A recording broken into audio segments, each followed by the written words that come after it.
بسم اللہ الرحمن الرحیم۔ شروع کرتا ہوں اللہ تعالیٰ کے نام سے جو بڑا مہربان نہایت رحم والا ہے۔ اذا زلزلت الارض زلزالها، جب زمین پوری طرح جھنجھوڑ دی جائے گی۔ واخرجت الارض اثقالها، اور اپنے بوجھ باہر نکال پھینکے گی۔ یعنی سارے مردے جو زمین میں دفن ہیں وہ بھی باہر آ جائیں گے، اور زمین میں جو خزانے دفن ہیں زمین ان کو بھی اگل دے گی۔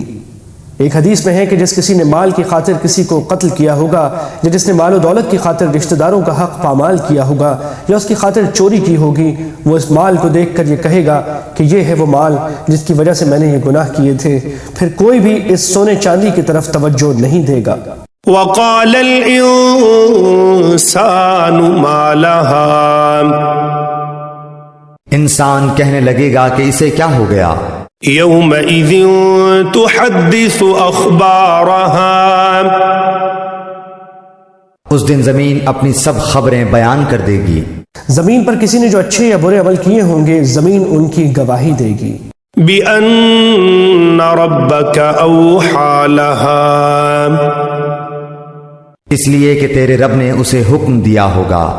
یومئذ یصدر الناس اشتاتا لیروا اعمالهم، اس روز لوگ مختلف جماعتیں ہو کر واپس لوٹیں گے تاکہ انہیں ان کے اعمال دکھا دیے جائیں۔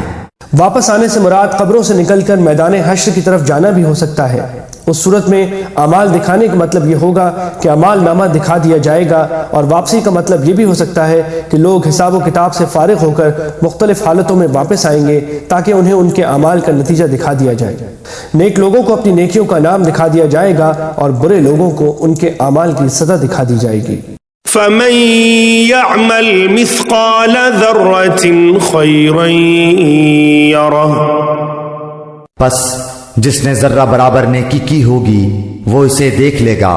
ومن يعمل مثقال ذرة شرا يره،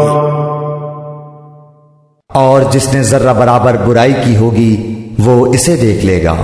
برائی سے مراد وہ برائی ہے جس سے کسی شخص نے دنیا کی زندگی میں توبہ نہ کی ہو، کیونکہ سچی توبہ سے گناہ معاف ہو کر ایسے ہو جاتے ہیں جیسے وہ کیے ہی نہیں تھے۔